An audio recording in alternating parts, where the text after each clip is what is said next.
tener unos buenos motivos como para medirles el cortisol.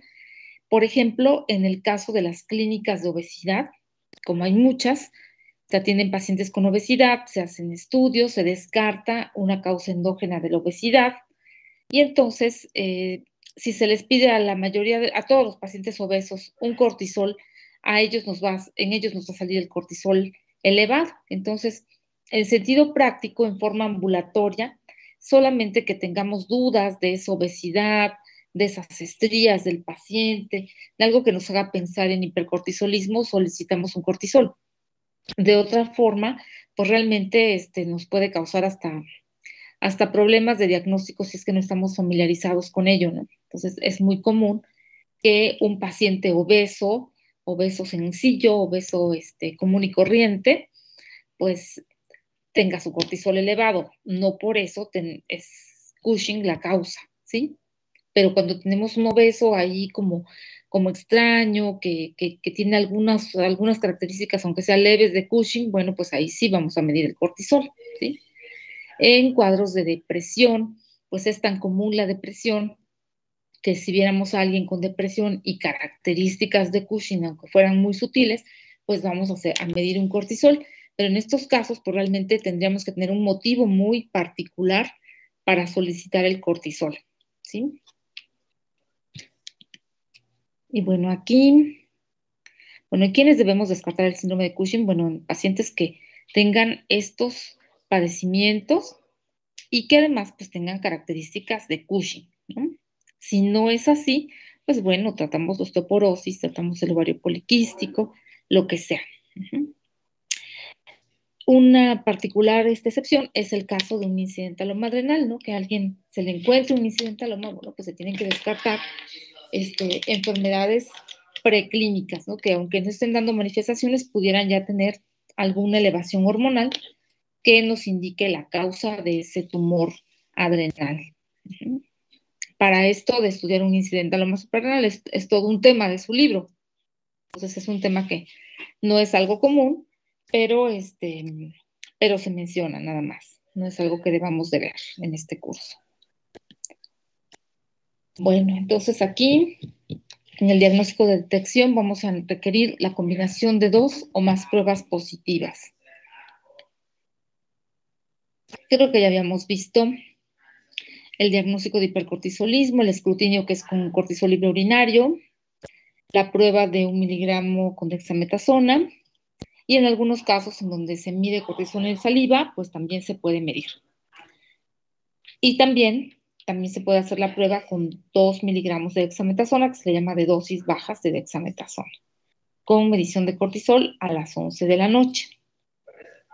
Y ya para el diagnóstico etiológico, vamos a necesitar la medición de ACTH, que si se encuentra suprimida, pues a eso le llamamos un síndrome de Cushing ACTH independiente, que casi siempre va a ser de origen suprarrenal.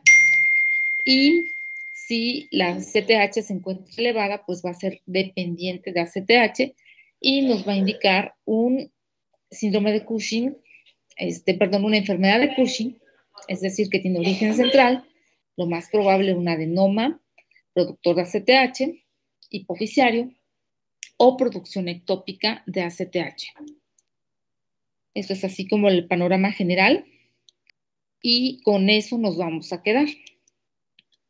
Existen pues una gran cantidad de pruebas para Cushing. De hecho, acaba de salir un consenso apenitas, yo no he leído, pero este es un consenso en el que pues hay una serie de pruebas que se pueden hacer, pero como les digo, eso ya requiere un estudio en el hospital.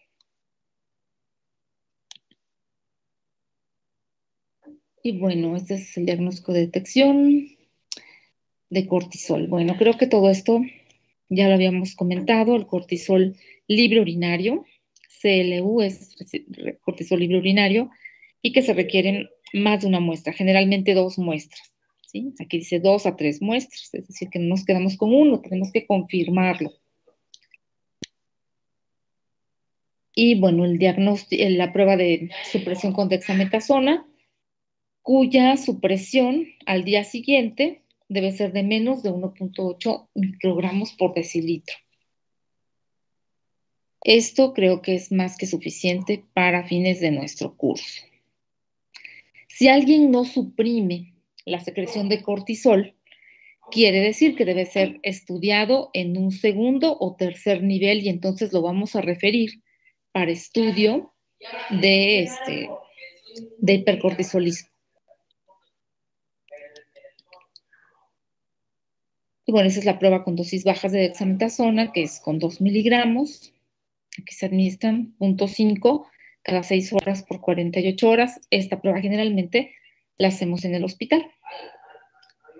Y también debe haber un valor de corte por debajo de 1.8, debe haber una supresión prácticamente total del cortisol. Y si no se suprime, bueno, el paciente va a ser sometido a una prueba de dosis altas. Bueno, también se puede evaluar la pérdida del ritmo circadiano, es otro motivo por el cual se puede apoyar el diagnóstico de Cushing. Entonces, podemos revisar al paciente, tener un cortisol en ayuno, un cortisol en la tarde o cortisol a las 11 de la noche y verificar que el cortisol puede estar, en la mañana generalmente se encuentran sus valores más altos, en la tarde-noche van a estar bajos y si en la mañana los encontramos altos y en la tarde-noche también, pues esa es una pérdida del ritmo circadiano, ¿no? O puede tener alguien cortisol en la mañana normal, pero en la tarde tenerlo elevado, también eso es pérdida del ciclo circadiano, ¿no? Y también son datos que apoyan el Cushing.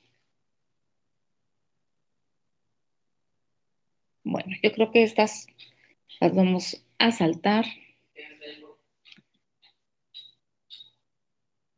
para pasar a nuestro siguiente tema.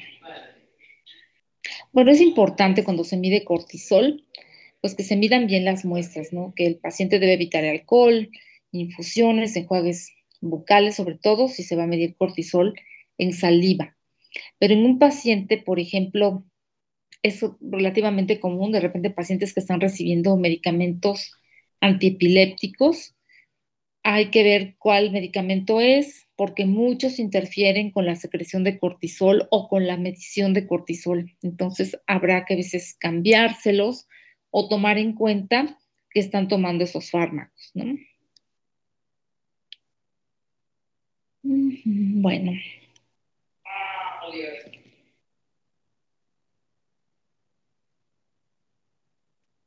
Bueno, entonces, en fines prácticos, vamos a tener sospecha clínica de síndrome de Cushing ante ciertas características que ya revisamos, como estas que se mencionan aquí: adiposidad central, miopatía proximal, estrías, que dijimos que deben ser unas estrías no blancas, sino rojas, violáceas, anchas, amenorrea, hirsutismo, intolerancia a la glucosa, hipertensión diastólica y osteoporosis.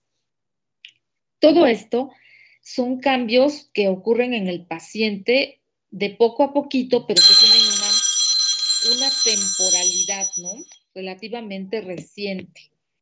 Entonces, vamos a tomar en cuenta eso, ¿no? Cuando el paciente nos dice que yo siempre he sido gordito o obeso y pues no me ha cambiado nada, esto es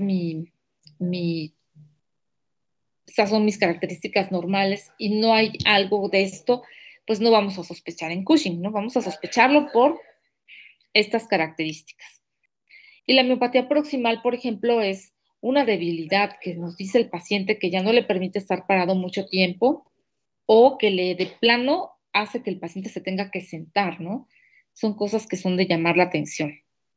Entonces, vamos a hacer ante una sospecha de Cushing, vamos a hacer estudios iniciales, como el cortisol libre urinario de 24 horas, que vamos a encontrar por arriba de lo normal, y en consecuencia, pues vamos a hacer la prueba de supresión con dexametasona, ¿sí?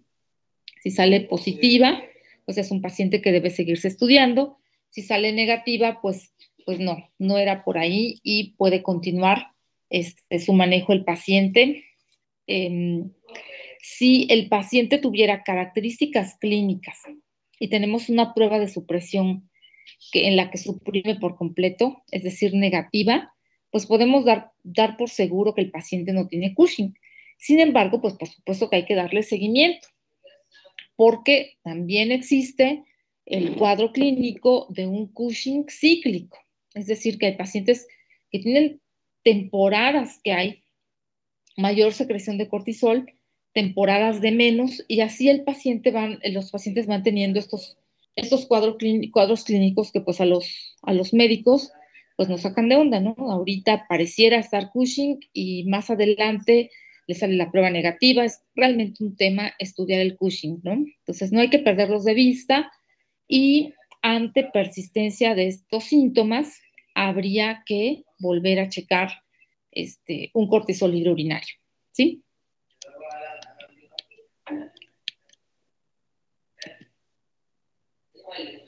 Y bueno, el diagnóstico diferencial sería con medición de ACTH para saber si es dependiente o independiente de ACTH. Eso, como ya lo comentamos, vamos a seguir adelante.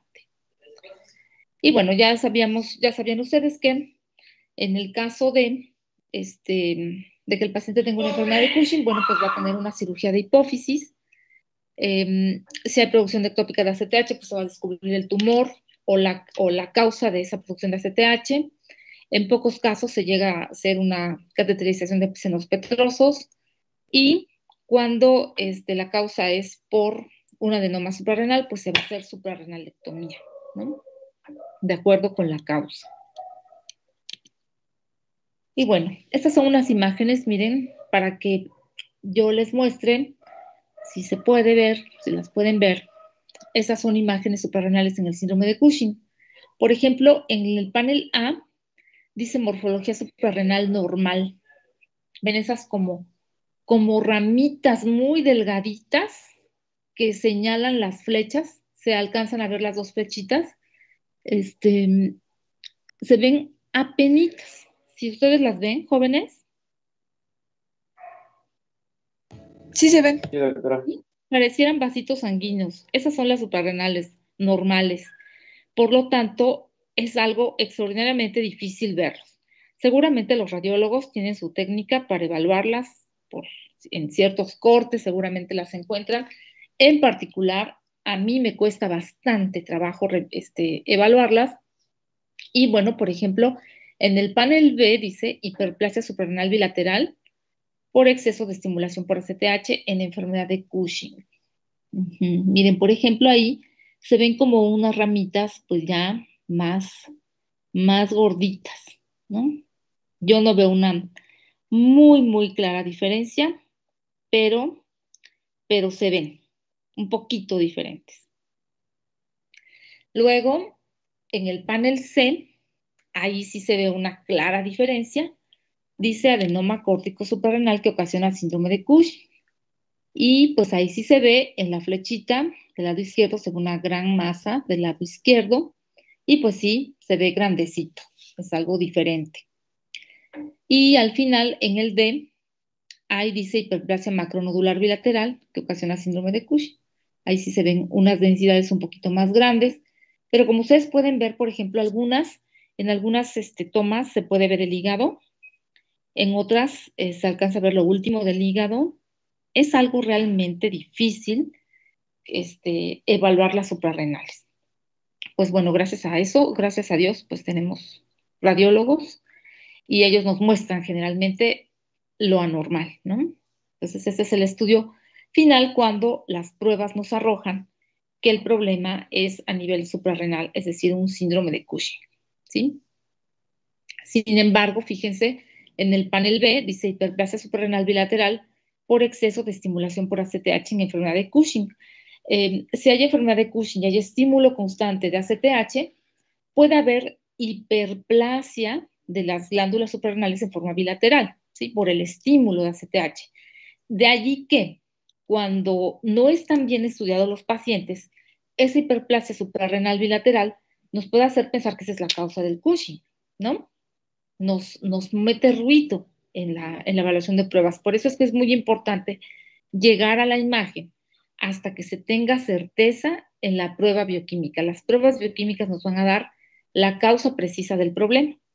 Y no es poco común que se internen pacientes que no están bien estudiados, que ya traigan un estudio de imagen, incluso una tomografía como esta, que diga hiperplasia suprarrenal bilateral, y pues eso no quiere decir a fuerza que esa sea la causa del problema, ¿sí? Puede ser estimulación de ACTH por un tumor hipoficiario, ¿sí? Y esto ser algo secundario.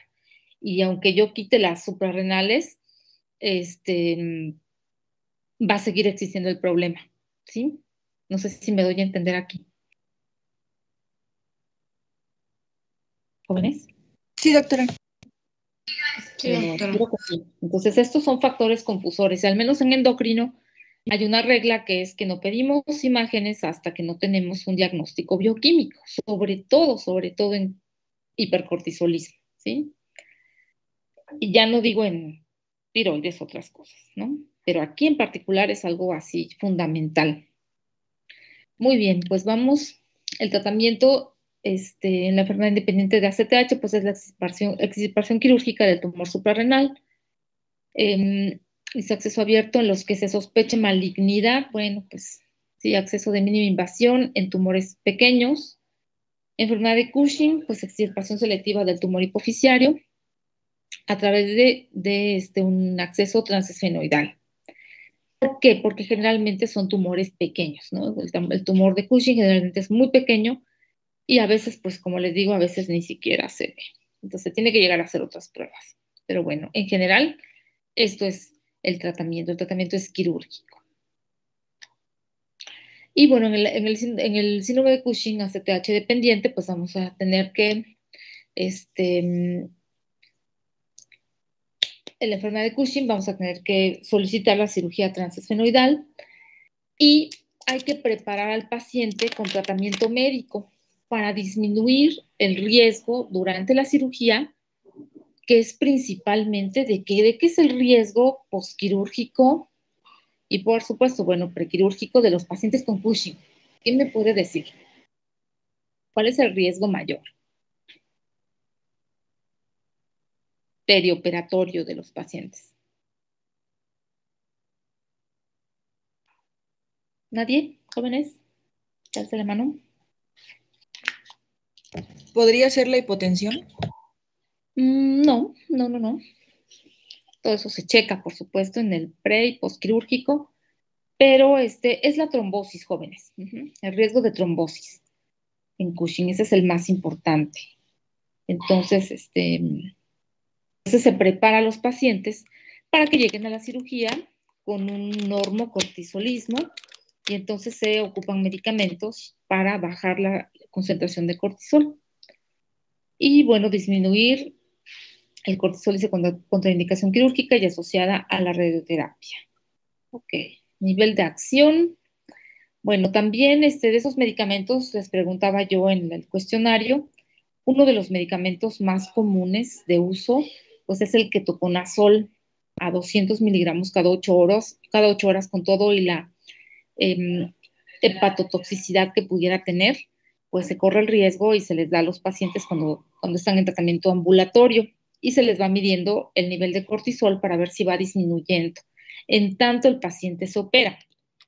También hay otros fármacos, como algunos sedantes, como el etomidato, que recientemente se ha visto que en infusión continua en pacientes, por supuesto, hospitalizados, en dosis mucho más bajitas que de sedación, pueden tener niveles, bajar los niveles de cortisol muy pronto. Entonces, en hospitales, recientemente, pues se prepara a los pacientes así. Otros fármacos como metirapona o como mitotane, también se pueden conseguir, pero muy difícilmente, no son de un acceso tan fácil. Así que cuando tenemos un paciente así, pues realmente buscamos por todos lados estos fármacos que no son de fácil acceso. Entonces, el de más fácil acceso es el ketoconazol. Y bueno, también puede haber radioterapia y adrenalectomía bilateral, ¿no? Y bueno, este es el mecanismo de acción del ketoconazol, inhibe enzimas de la esteroidogénesis, está 20-22-desmolasa, 11-beta-hidroxilasa y 17-alfa-hidroxilasa, de 400 a 1200 miligramos al día. Y los efectos adversos pueden ser hepatotoxicidad, náusea, vómito, prurito, cefalea, ginecomastia y disminución de la libido. Cuando ustedes traten pacientes, cuando ya sean médicos y prescriban medicamentos como ketoconazol, acuérdense siempre de este efecto, ¿sí? El ketoconazol puede suprimir niveles de cortisol en personas, si en personas con hipercortisolismo lo hace, pues ¿por qué no lo va a hacer en personas con cortisol normal? Entonces puede provocar una crisis suprarrenal. No es común por las dosis que se utilizan, pero pues debemos de estar pendientes, así como estamos pendientes de la función hepática en los pacientes, ¿sí? Entonces, esos son los efectos adversos: hepatotoxicidad, náusea, vómito, prurito, cefalea, ginecomastia y disminución de la libido. Entonces, esto es nada más algo importante. Y bueno, el síndrome de Cushing ectópico, el tratamiento está orientado al tumor primario, puede ser paliativo o puede ser curativo según el caso. Y bueno, puede hacerse bloqueo farmacológico para disminuir la secreción de cortisol o adrenalectomía bilateral. Entonces, fíjense, aquí supóngase que se descubre un tumor, eh, un carcinoma pulmonar, productor de ACTH, y por eso el paciente está Cushing. Entonces, a veces se puede llegar a tener la decisión de que si le damos ketoconazol, puede alterar sus enzimas hepáticas, puede ser un hígado que a lo mejor ya tenga un poquito de daño metastásico, y bueno, no le cae bien el ketoconazol, no conseguimos mitotal, no hay forma de darle el tomidato porque pues a lo mejor no es, se da para prepararlo para cirugía, pero pues no en forma ambulatoria, eso es algo que se tiene que administrar en bomba de infusión continua. Entonces a veces se acaban las opciones y la única opción viable que puede quedar es que el paciente se le haga adrenalectomía bilateral. Para que llegue a suceder eso es porque en el caso de un paciente particular eso puede ser lo mejor. Al no haber el órgano blanco, aunque haya estímulo de ACTH, pues ya no lo va a haber. Y entonces sustituiremos la función adrenal con hidrocortisona como un paciente de Addison, en lugar de tenerlo con hipercortisolismo y sus riesgos de trombosis y demás. Y que también esa comorbilidad que es el hipercortisolismo, que es algo que afecta en forma sistémica, pues permitiría que se trate el tumor del pulmón por medio de quimioterapia o lo que fuera necesario. ¿Sí? ¿Me doy a entender aquí, jóvenes? Sí, doctora. ¿Sí? A veces se puede llegar a tomar una decisión como esa. Aquí, al terminar con el órgano blanco, pues aunque la ACTH esté elevada, pues ya el impacto va a ser menor, ¿sí? A veces se prefiere eso porque es el caso muy particular de un enfermo. Les voy a poner otro ejemplo. En el caso, por ejemplo, de un paciente que tuve con un tumor productor de TSH que le causaba que tenía hipertiroidismo central, por supuesto, el tumor producía TSH, entonces el paciente estaba hipertiroide.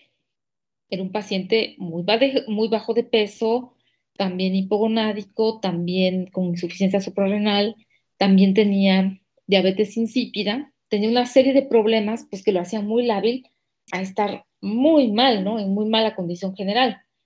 Y a eso sumado el hipertiroidismo, bueno, pues el paciente estaba súper delgado, pues mal. Entonces, ante la imposibilidad de que la familia consiguiera ¿cómo se llama? Somatostatina, por lo costosa que es, pues decidimos hacerle tiroidectomía. Al no haber órgano blanco sobre la TSH, pues lo volvimos hipotiroideo. Entonces, de estar hipertiroideo por un tumor productor de TSH, preferimos tenerlo hipotiroideo y darle su tratamiento con levotiroxina, ¿sí? En este caso, se toma la decisión, pero pues porque las condiciones del enfermo así nos van llevando a tomar esa decisión, ¿no? No toda la gente tiene el acceso ideal a medicamentos. ¿Me doy a entender, jóvenes? Sí, Sí, doctora. doctora. Ok, muy bien.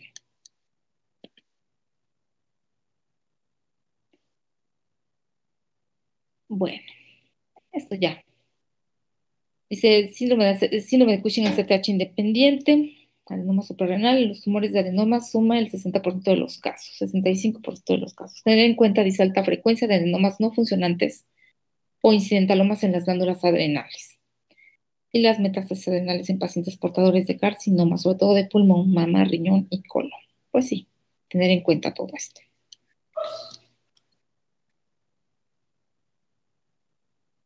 Bueno, eso también creo que ya no es necesario que lo veamos. Adenomas adrenales. También, tampoco. Y sí, por supuesto, un tumor adrenal puede ser benigno, carcinoma, o puede ser un adenoma, o ser parte de un complejo, de un síndrome de Carney, que es algo poco común, que también da alteraciones cardíacas. Y bien, pues vamos a empezar con nuestro tema de insuficiencia suprarrenal o Addison. Y bueno, es una deficiencia hormonal, bueno, es la otra cara de la moneda del cortisol. Es una deficiencia hormonal causada por daño a la glándula, lo que ocasiona una hipofunción o insuficiencia córtico suprarrenal, primaria o secundaria. Mira, aquí se me... Bueno, la anemia de Addison fue descrita en 1855 cuando Thomas Addison describió una patología caracterizada por debilidad, fatiga, anorexia, dolor abdominal e hiperpigmentación. Ahora se sabe que la anemia fue probablemente por deficiencia de vitamina B12, o sea, anemia perniciosa. Es una enfermedad rara, aparece a cualquier edad y afecta más a mujeres que a varones, en proporción 3:1. Es más frecuente la insuficiencia suprarrenal secundaria. Y esa insuficiencia suprarrenal secundaria generalmente es debido al uso de esteroides y a su brusca supresión, con una incidencia de menos de 1 por cada 100,000 habitantes. ¿Sí? Pacientes que toman de manera cotidiana medicamentos generalmente indicados por dolor, y la suspensión de este medicamento pues pone de manifiesto un bloqueo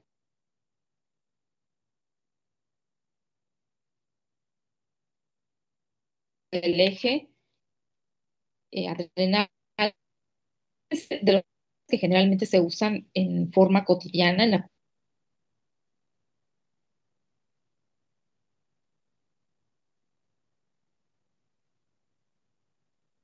consulta por diversos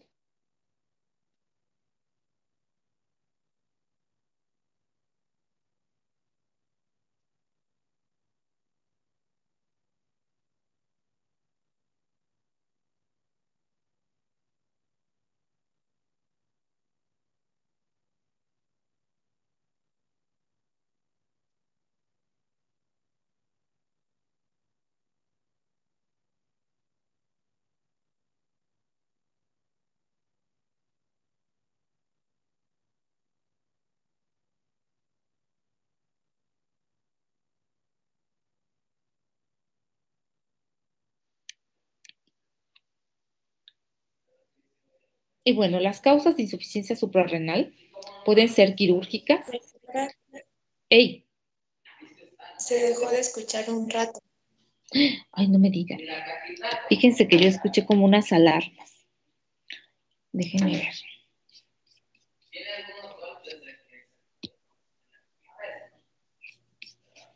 Bueno, yo sí los veo aquí a ustedes.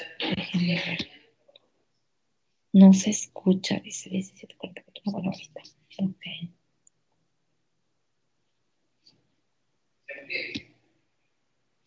Bueno, ¿ahora sí escuchan, jóvenes? Doctora, ¡Ey! mi compañero Jesús Aquino creo que ya se unió, pero tiene un poquito mal su internet. ¿Quién? Ahí. Jesús Aquino ya llegó. Ok, gracias. De acuerdo. Ujú. Bueno, entonces aquí nos quedamos. Sí, doctora. Bueno, entonces es una enfermedad rara. El que tenga la suerte de encontrar un paciente, pues segura estoy de que lo van a reconocer, su paciente. Y cuando no sea el paciente clásico, pues también lo deben de sospechar, ¿sí? Entonces aparece a cualquier edad y afecta más a mujeres que a varones en una relación 3:1. Y es más frecuente, la causa más frecuente es la insuficiencia suprarrenal secundaria a el uso de esteroides y a su supresión brusca con una incidencia de menos de 1 por cada 100,000 habitantes, ¿sí?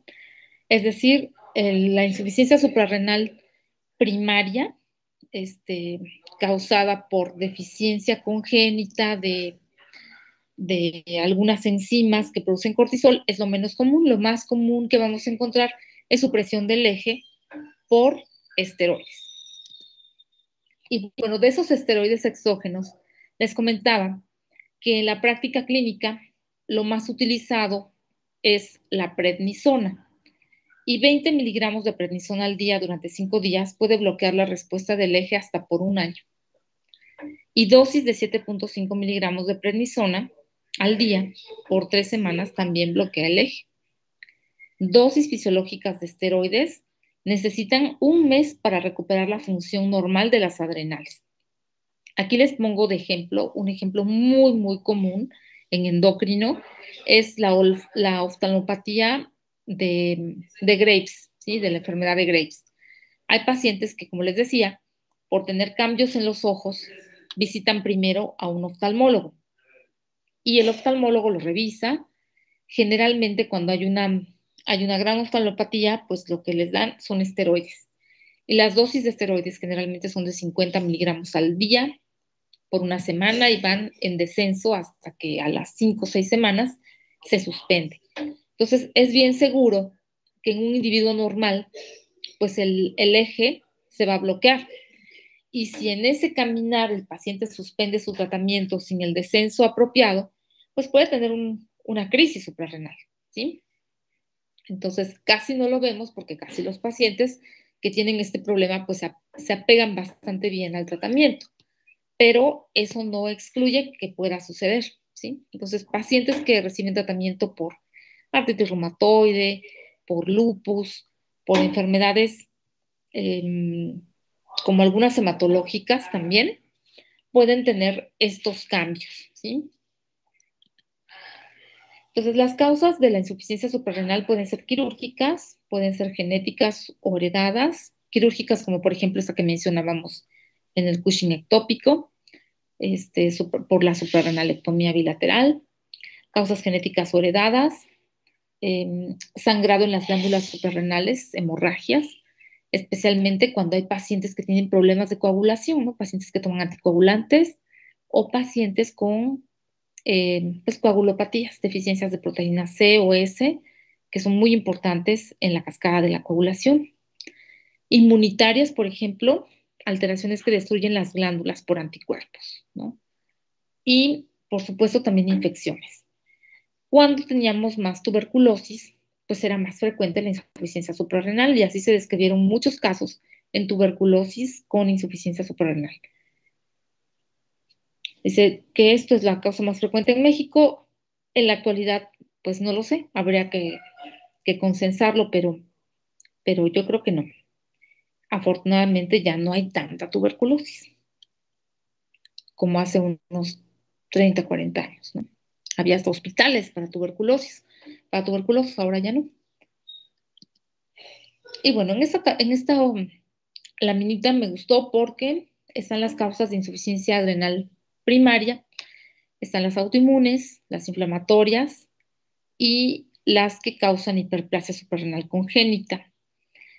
En las autoinmunes, por ejemplo, pues puede ser aislada, puede ser asociado a un síndrome poliglandular autoinmune tipo 1, que también tiene como características que el paciente tiene candidiasis mucocutánea y hipoparatiroidismo, es decir, enfermedad de calcio bajo, candidiasis mucocutánea crónica e insuficiencia suprarrenal. Esto es el síndrome poliglandular autoinmune. Comparten ciertas características que los hacen más lábiles a estos padecimientos. Y el síndrome poliglandular autoinmune 2, que tiene como características enfermedad tiroidea autoinmune o ¿Cuál es el sinónimo de la enfermedad tiroidea autoinmune, jóvenes? ¿O del hipotiroidismo autoinmune? Hashimoto. Exacto. Tiroiditis de Hashimoto.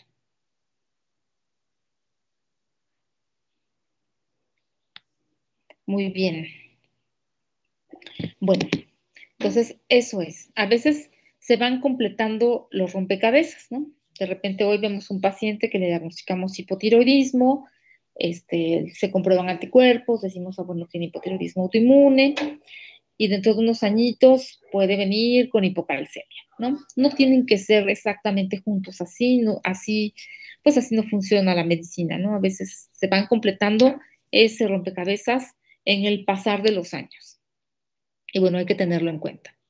Y bueno, de las causas inflamatorias, pues hemorragias asociadas a sepsis, anticoagulantes, anticuerpos anticardiolipina, anticoagulante lúpico.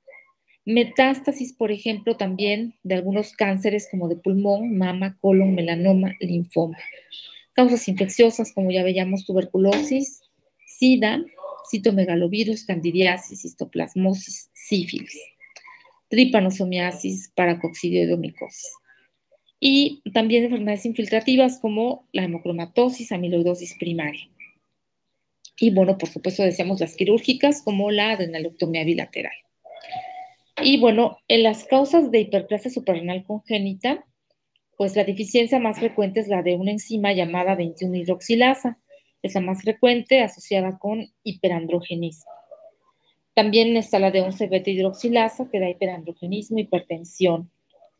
Y la de 3-beta-hidroxiesteroide deshidrogenasa, esa puede dar genitales ambiguos en los niños desde el nacimiento y datos de hiperandrogenismo en niñas.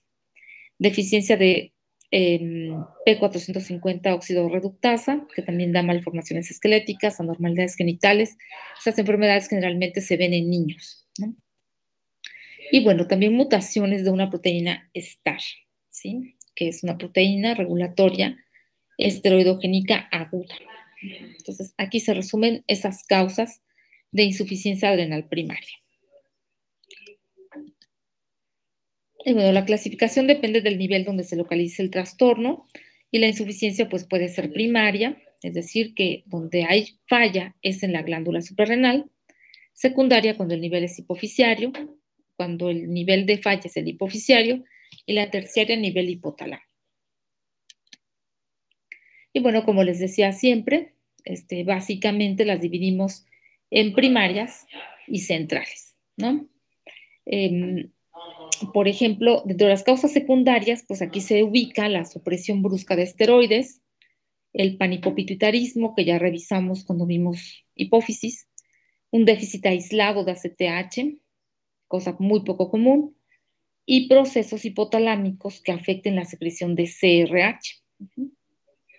En estos casos, fíjense, en la causa secundaria, en las causas secundarias y terciarias, la secreción de mineralocorticoides está conservada al estar regulada por el sistema renina-angiotensina-aldosterona, de tal suerte que una manera de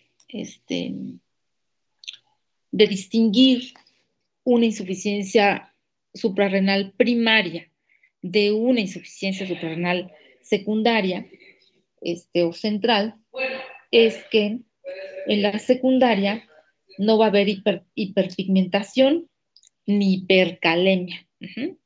El motivo es porque el sistema renina-angiotensina-aldosterona está íntegro, ¿sí? Entonces vamos a ver hiperpigmentación e hipercalemia solamente en la insuficiencia suprarrenal primaria, es decir, en el ARISO.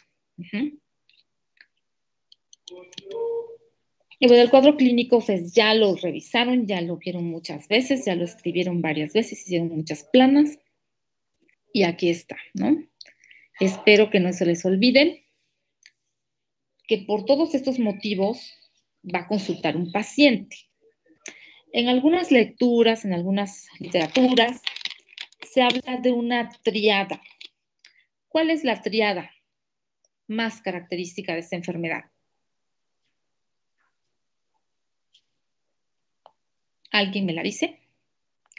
No es una triada inequívoca, pero es una triada que nos conduce mucho a pensar en ello. ¿Cuál es esa?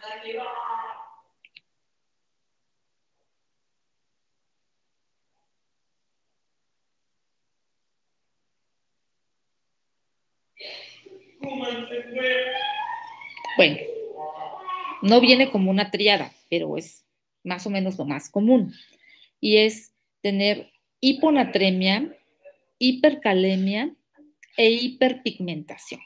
¿Sí? Jóvenes, cuando vean un paciente en el hospital, en urgencias, que está hiperpigmentado, que les llama la atención su color de la piel y que además ingresó por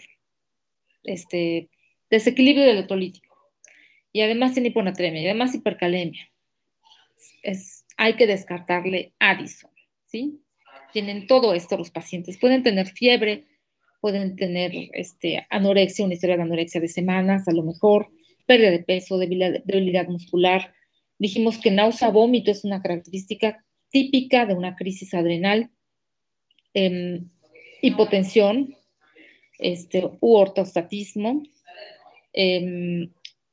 hipoglucemia, astenia, sobre todo en situaciones de estrés. Supóngase que el paciente tiene una neumonía.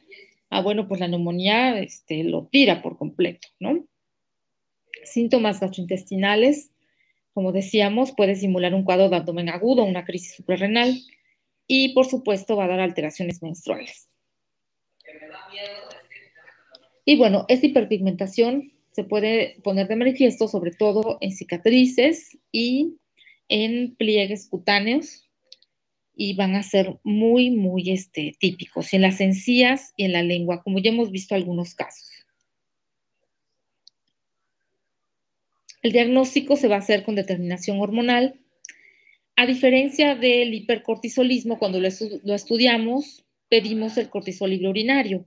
A diferencia de eso, aquí vamos a pedir cortisol plasmático. Que no se les olviden nunca, jóvenes, estas son preguntas de examen, de todo tipo. Un nivel menor. Les preguntaba alguna vez, ¿cuál es el valor que por sí mismo de cortisol nos indica insuficiencia suprarrenal? Ese valor es 3 microgramos por decilitro. Si vemos un paciente que tiene menos de 3 o 3, sin duda alguna tiene insuficiencia suprarrenal, ¿sí? Ya quedará de nosotros ver por qué. Buscar si toma esteroides o ver si tiene insuficiencia adrenal endógena o lo operaron de suprarrenales, XY, ¿sí? Pero eso es insuficiencia suprarrenal. Y en situaciones de estrés, el nivel de cortisol adecuado se encuentra por encima de 20 microgramos por decilitro. Niveles por debajo de 5 se consideran insuficientes. Es decir, que si alguien tiene menos de 3 es seguro que tiene insuficiencia suprarrenal. Menos de 5, pues es dudoso. Pero si mi paciente está entrando a cirugía, si mi paciente está en una terapia intensiva y tiene un cortisol de 5, eso es insuficiencia suprarrenal, porque en una condición de estrés uno esperaría encontrar un cortisol francamente normal o elevado. ¿Sí? ¿Hasta aquí vamos bien? Sí, doctora. Bien, ahora para completar nuestro estudio, tenemos la posibilidad de medir ACTH. Entonces, en un caso de ACTH menor de 16 picogramos por mililitro, hay diagnóstico de insuficiencia del eje. Y sí, del eje hipotálamo, hipófisis, suprarrenal, ¿sí? Que la insuficiencia es central, ¿sí? Y con niveles mayor de 100 son característicos de insuficiencia suprarrenal primaria, ¿sí? La ACTH, entre más bajo tenemos el cortisol, va a haber mucho más retroalimentación positiva y una ACTH cada vez más alta. Y dijimos que ella es la responsable de la hiperpigmentación, ¿sí? Entonces, mucho ojo porque en pacientes que tengan insuficiencia suprarrenal secundaria, pues no vamos, central, no vamos a encontrar necesariamente hiperpigmentación, ¿sí? Vamos a encontrarla solamente en la insuficiencia suprarrenal primaria. Y bueno, debería de medirse aldosterona y la vamos a encontrar disminuida en casos de insuficiencia suprarrenal primaria y se acompaña de un aumento en la actividad de la renina plasmática. Es algo bastante difícil medir la aldosterona desde el punto de vista práctico, pues casi no se mide. Si sospechamos insuficiencia suprarrenal, sustituimos a nuestro paciente de esteroides y ya.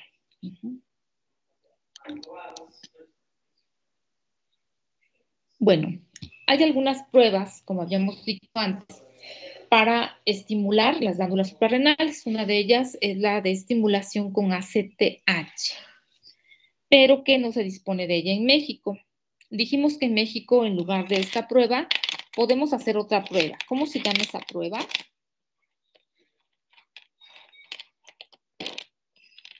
La prueba de hipoglicemia inducida por insulina. Ok, muy bien, exactamente. Es la prueba de hipoglucemia. Dijimos que la hipoglucemia es un estrés suficientemente importante como para poner de manifiesto que si a alguien le funcionan bien sus suprarrenales, lo vamos a saber ante el estímulo de la hipoglucemia. Y eso es lo que más hacemos aquí en México, ¿no? Y bueno, no vamos a entrar en detalles de la prueba de estimulación con ACTH, puesto que pues no la tenemos a la mano, no la vamos a hacer. Simplemente sirva que el ACTH nos va a servir para confirmar nuestra insuficiencia suprarrenal primaria si se encuentra elevada, o si se encuentra abolida, nos va a decir que es probable que esta insuficiencia suprarrenal sea secundaria o central. Y bueno, el algoritmo de diagnóstico es el resumen de todo esto que ya platicamos. Ante la sospecha de insuficiencia córtico-adrenal, vamos a medir un cortisol sérico. Si se encuentra el cortisol sérico normal, pues se excluye el diagnóstico. Si es dudoso, ¿qué sería dudoso? Ejemplo, que yo tengo cuadro clínico sutil, pero lo tengo, y un nivel de cortisol sérico que estuviera en 5, en 6, en 7, en el límite bajo, pero normal. Entonces, ¿qué correspondería hacer? La prueba de ACTH o de hipoglucemia. Si el cortisol sérico se encuentra bajo, pues confirmamos hipocortisolismo. En consecuencia, mediríamos ACTH. Aquí sugieren 2 ocasiones. Si se encuentra elevada la ACTH, pues diagnosticamos enfermedad de Addison, es decir, insuficiencia suprarrenal primaria. Y si la ACTH se encuentra baja, entonces podemos decir que puede haber insuficiencia córtico-adrenal secundaria o terciaria. Y entonces procederíamos a hacer una prueba con CRH, que también existe para poder diferenciar el hipotiroidismo, la insuficiencia suprarrenal secundaria o terciaria.